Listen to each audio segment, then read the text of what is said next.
You think you're doing everything right.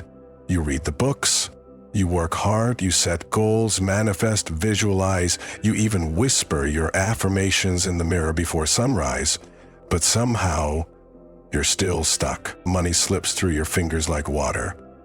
Opportunities show up, but they feel distant, unreachable.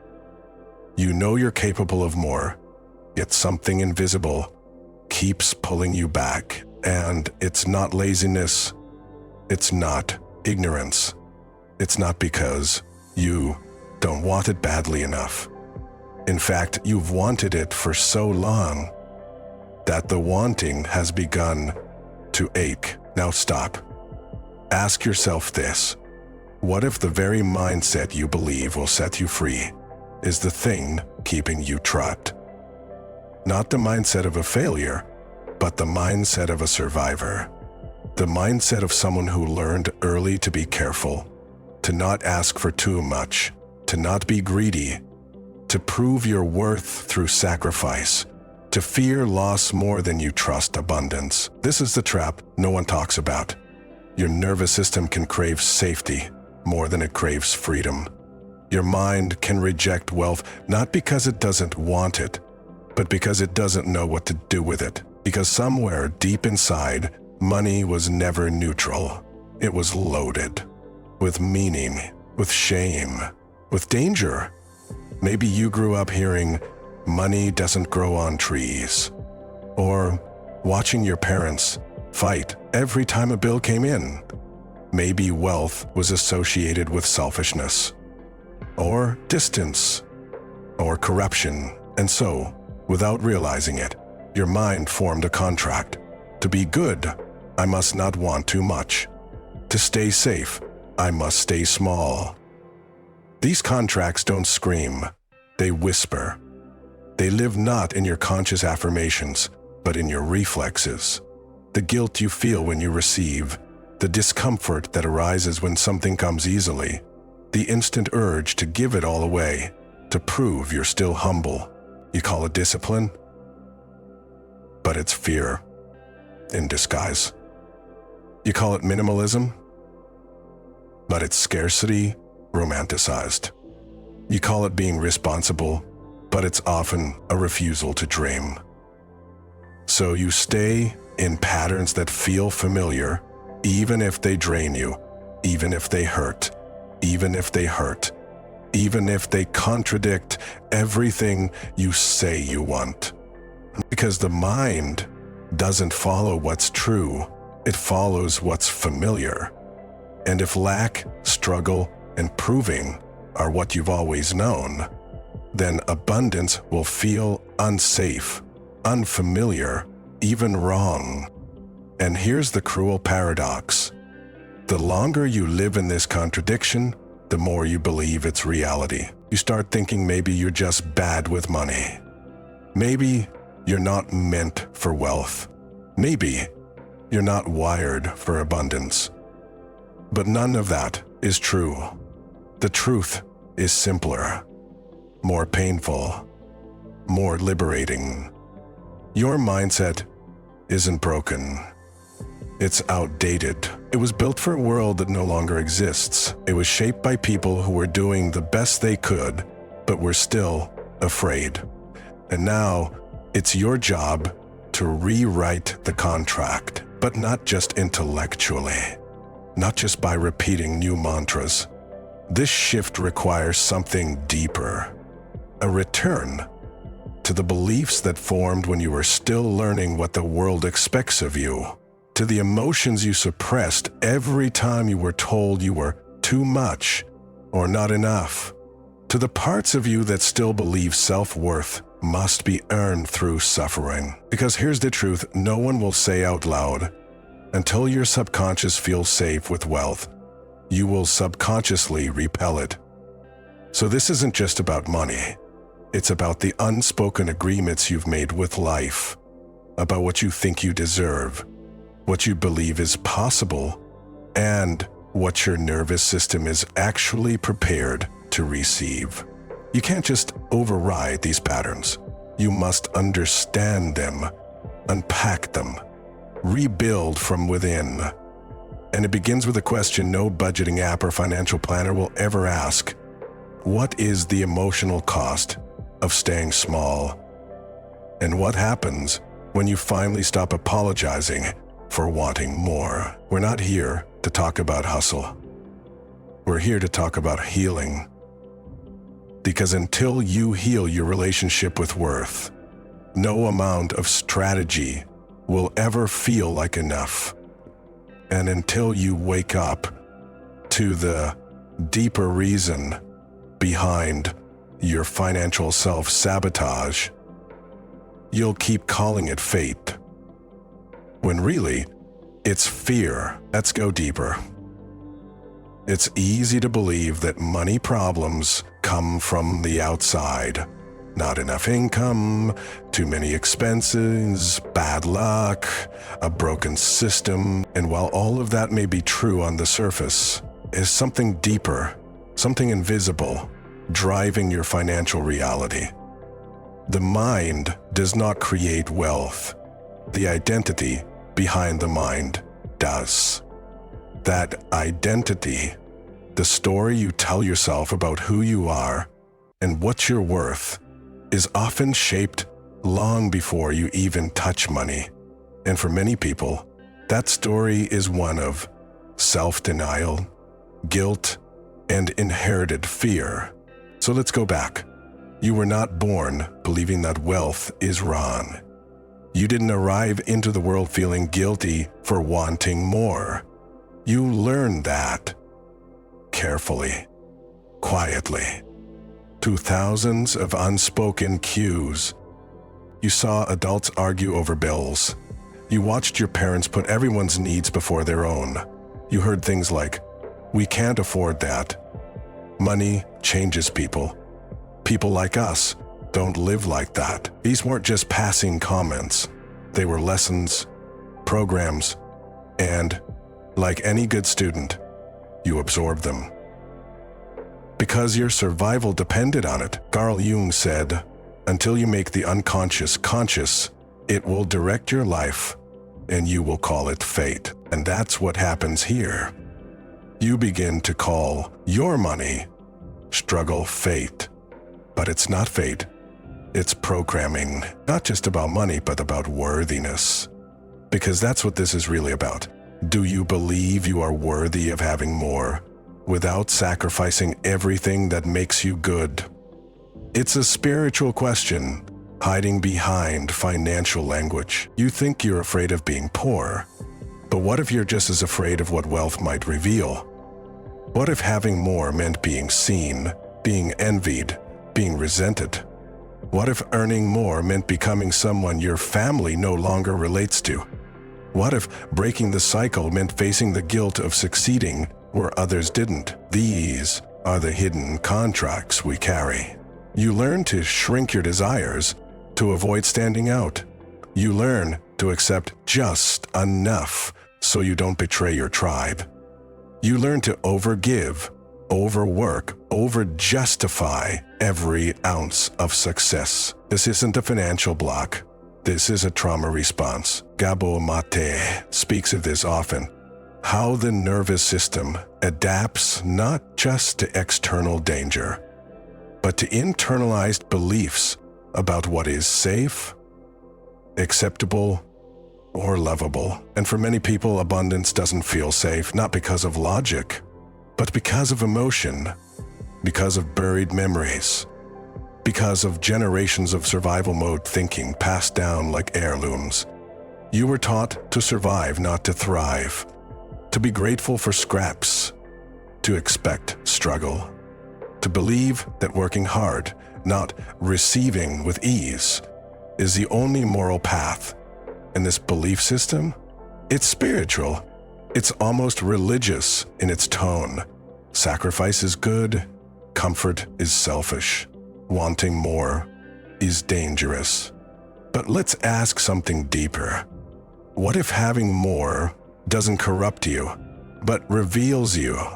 What if wealth is not a reward for goodness, but a mirror for authenticity? Friedrich Nietzsche warned of the herd morality. A collective mindset that values conformity over individuality, safety over risk, and mediocrity over power. He believed that the masses fear the exceptional, not because the exceptional are bad, but because they remind others of their own unlived potential. So what happens? When you begin to rise, when you ask for more, earn more, desire more, you awaken not just your power, but the discomfort of those around you. And if your inner worth is still tied to approval, you'll subconsciously dim your light to stay connected. You'll keep yourself just slightly under. Not enough to starve, but never enough to soar. This is the shadow side of loyalty, to stay small for the comfort of others, to betray yourself, to protect the illusion of belonging. And make no mistake, this betrayal is not obvious. It hides behind modesty, behind realism, behind culturally accepted phrases like, "I don't need much, I just want to be comfortable. I'm not motivated by money." But let's ask again, what if the true fear isn't greed, but greatness? What if the real threat isn't failure, but the responsibility that comes with expansion? Because when you stop hiding behind struggle, you can no longer use it as an excuse. You have to show up, to create, to risk, to be visible, to be judged, and that's terrifying. Because success, true soul-aligned success, requires not just strategy, but psychological courage to become someone new, to outgrow identities rooted in scarcity, to face the parts of you that believed survival was the ceiling. This is why mindset matters, not just as motivation, but as architecture. It builds the frame through which your entire life is shaped. You're not bad with money. You're not cursed. You're not incapable. You've simply been conditioned to fear the version of you that doesn't need to struggle. And if that sounds familiar, you're not alone. But it means the real work ahead isn't in the bank account. It's in the basement of the psyche, where all your unspoken contracts about worth, wealth, and identity still live. Let's go there. You don't notice it at first. The cost isn't loud. It doesn't announce itself. It shows up slowly, like a whisper in the bones. A tiredness that no sleep can touch. A hesitation before saying what you want. A quiet grief in your chest when you hand over one more piece of yourself to be approved, accepted. You were told mindset is just about motivation. Think positive, stay grateful, set goals. But they never told you what happens when your mindset becomes a prison. When the thoughts that were meant to empower you begin to limit you. This is the subtle violence of internalized scarcity. When your beliefs are no longer yours, but inherited scripts passed down from people who learned to survive, not to live. It creeps in through language. I can't afford that. I'm not ready. I don't deserve more until I've earned it. Each phrase, small, reasonable, but repeated enough times, it becomes identity. And identity shapes action, not the big dramatic actions, the small, daily hesitations, not applying, not asking, not following the urge to build, create, claim, because somewhere inside, the old script still says, you are only safe when you are struggling. So you delay joy, You postpone peace. You tell yourself you'll enjoy life later, when you've earned it, when it's responsible, when no one can accuse you of being selfish. But later never comes. Because struggle has become the language your nervous system knows. Yerba Mate teaches that what we call self-sabotage is often just a form of self-protection. You're not resisting success. You're avoiding exile. You're avoiding the guilt of being the one who made it out. And so the sabotage continues, not loudly, but in the form of undercharging, overgiving, staying too small, too nice, too agreeable. You reject what's meant for you before you can reject you. You leave before you can be left. You shrink before you can be judged. This isn't about money anymore. It's about memory, emotional memory, that deep, pre-verbal place in the psyche where desire meets fear, and fear always wins. Let's talk about neuroplasticity. Your brain is not fixed, it's sculpted by repetition. Every time you deny yourself a desire, every time you suppress your voice in the name of harmony, every time you delay action out of fear, your brain learns, this is who I am. And that identity, it becomes harder to unlearn with each passing year, until you wake up one day and realize you've built a life that looks stable from the outside, but feels emotionally bankrupt on the inside. Because here's the hidden cost of a scarcity mindset. You lose intimacy with your own aliveness. You stop trusting your ideas. You filter your wants. You dilute your truth to fit the mold of realism. Carl Jung called this the shadow, the parts of us that get repressed, not because they're evil, but because they're inconvenient. Your power, your hunger, your ambition, your desire to take up space. You silence these parts because somewhere, someone taught you that they're dangerous. And in their place, you build a socially acceptable self, hardworking, humble, but also tired, uninspired, muted. This is the price of unconscious programming. You achieve without joy. You give without receiving. You succeed without satisfaction. And here's the cruelest irony. People applaud you for it. They call you responsible, grounded, selfless.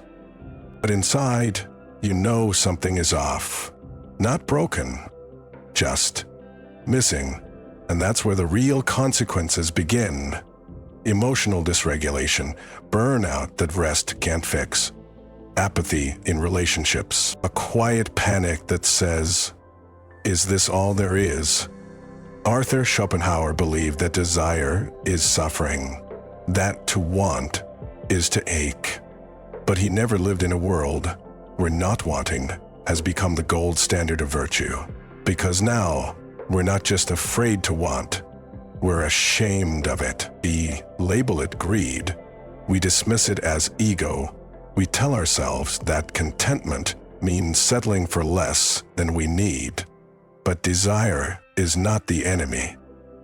It is the compass, and when you ignore it long enough, you don't just feel lost. You forget what direction even means. So you scroll instead of act. You fantasize instead of decide. You work harder at what you don't love because it's safer than risking what you do. This is the emotional paralysis of an unexamined belief system.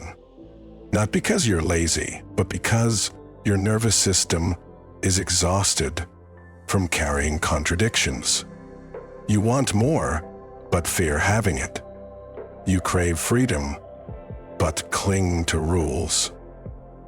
You long for authenticity, but still perform. And the longer this continues, the more your body keeps the score. Tension in your jaw, pressure in your chest, migraines, insomnia, digestive issues. Not because of what you ate, but because of what you keep swallowing. Words unspoken, decisions avoided, dreams delayed. You were taught to suppress it all in the name of balance. But this isn't balance. It's emotional debt. And like any debt, it accrues interest. The longer you delay alignment, the more it costs to return to yourself. Because now, it's not just your mindset at stake. It's your vitality, your creativity, your sense of aliveness. This is not a warning. It's an invitation to stop seeing mindset as a productivity tool and start seeing it as a reflection of identity. Because until you shift the inner architecture, you will keep rebuilding the same life with new tools, but old beliefs. Let's stop there, and in the next section, we'll do what few ever teach. Not how to make money faster, but how to rebuild your relationship with receiving. It doesn't start with money. It starts with a quiet decision. I will no longer abandon myself in the name of survival, because that's what you've been doing. Sacrificing truth for safety, clarity for approval, desire for discipline. You thought discipline would save you, and sometimes it did. It got you through chaos, held you together when everything was falling apart. But now, it's become a cage, because discipline without alignment is just control, and control, when fueled by fear, becomes self-abandonment in disguise. So here's the rebellion. You unlearn what never belonged to you. You start questioning the beliefs that sound responsible, but feel dead. Money is hard to earn. Wanting more is greedy. You have to suffer first, then deserve. Creativity doesn't pay. It's selfish to choose joy over duty. Where did those ideas come from? Your parents? Their parents? A teacher? A church? A culture built on scarcity? The rebellion begins when you stop asking, is this belief true? And start asking, is this belief mine? Because mindset isn't just thought. It's inherited architecture. It's trauma dressed up as common sense. And most people never question it because it's woven into identity. You think you're being realistic, but what if realistic is just another word for programmed? So you begin the unlearning. Step 1, you slow down. Not because you're lazy, but because silence is where truth speaks. You stop filling every gap with content, podcasts, hustle. You stop using productivity to outrun the voice inside. Instead, you listen. You let discomfort rise. The awkwardness of wanting more. The guilt of saying no. The shame of wanting ease when the world taught you to glorify struggle. And when those feelings come, you don't fix them. You sit with them because they are not problems. They are your compass finally waking up. Step 2, you create safety for your nervous system. You cannot heal a scarcity mindset with logic alone because the fear isn't just in your thoughts. It's in your body. So you stop negotiating with your fear like it's an enemy. You treat it like a scared child. You say, I know you're afraid, but we're not living by survival anymore. And then you act anyway. You charge what you're worth.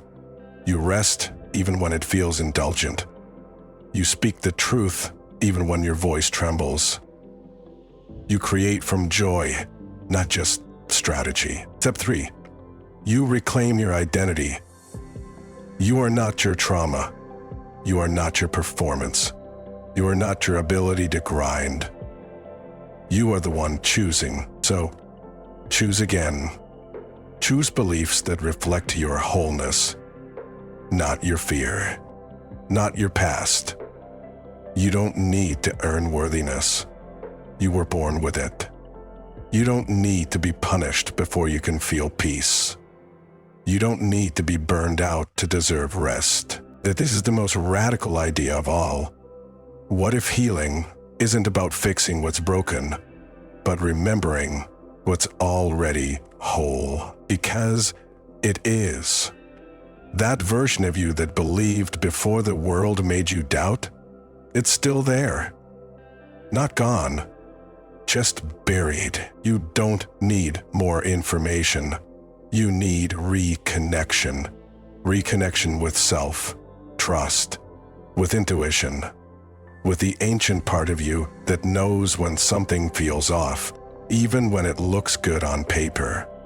That's not delusion. That's wisdom. Carl Jung said, "The privilege of a lifetime is to become who you truly are." But most never do. They stay in roles. They perform identities. They trade depth for predictability, but not you. Because now you see, the rebellion isn't about rejecting success. It's about redefining it. It's about choosing self-respect over performance, presence over performance, truth over applause. And what happens next? You start to build a life that fits your nervous system, not one that constantly fights it. You attract people who resonate with the real you, not the curated, polished, pleasing version. You discover wealth isn't just money. It's freedom, time, alignment, peace. You begin to feel safe in stillness, to rest without guilt, to receive without apology. That's what true mindset work is. Not motivational quotes, not forcing positive thinking, but liberating your mind from internalized scarcity. So when the fear returns, and it will, you'll recognize it, and you'll choose differently. Not because it's easy, but because now you remember who you are. Let's strip everything away. The strategies, the mantras, the morning routines, the budget spreadsheets. Let's ask the only question that truly matters.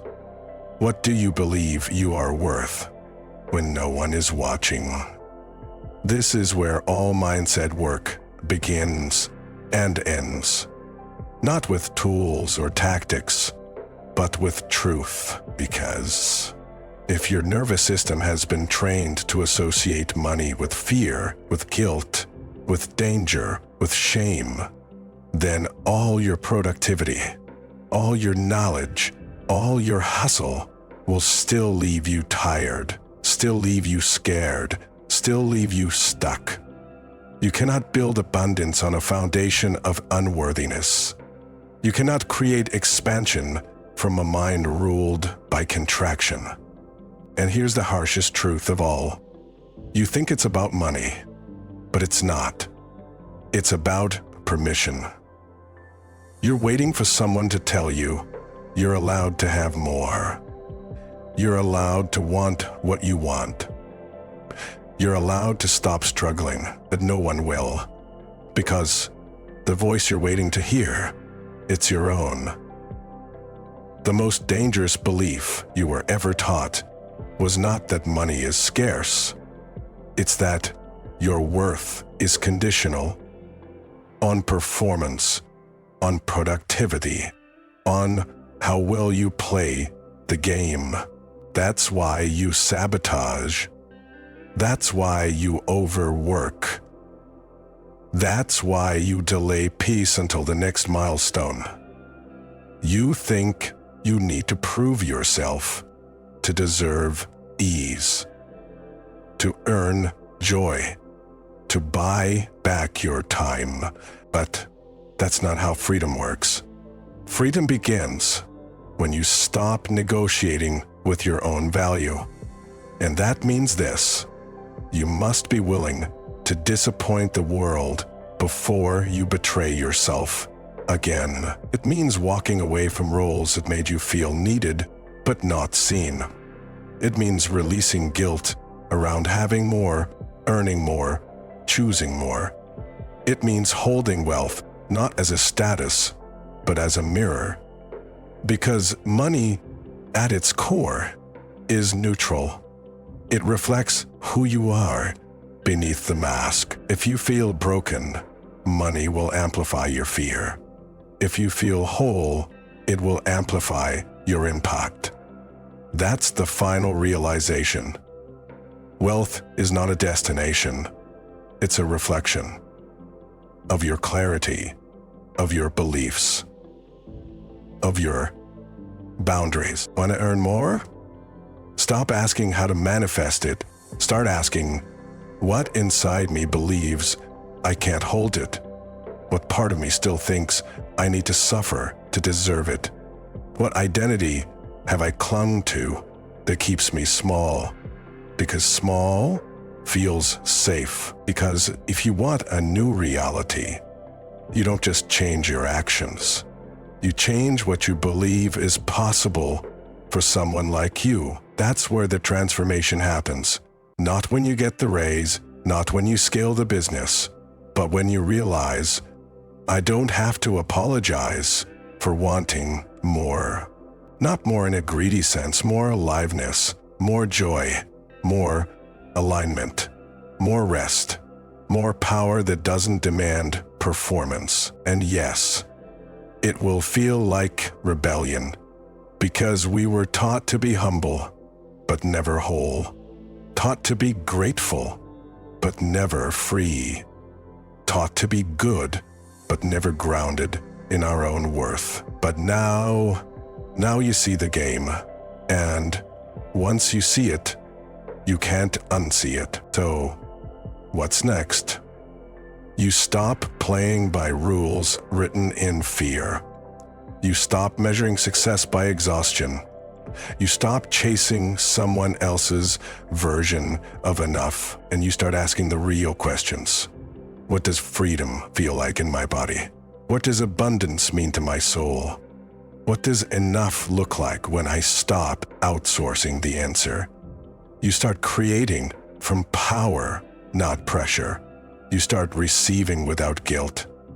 You start becoming the version of yourself who doesn't hustle for worthiness, but radiates from it, and the world will feel different.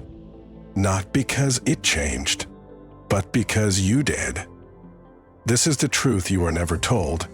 You don't need to earn rest. You don't need to prove your potential. You don't need to deserve your desire. You only need to stop abandoning the part of you that already knows. You were never meant to be broke. Not in your wallet, not in your spirit, not in your worth. You were meant to be whole, and now you return. If this message resonated with you, subscribe to Mind Hacking, share your reflections in the comments, and stay close. We're just getting started.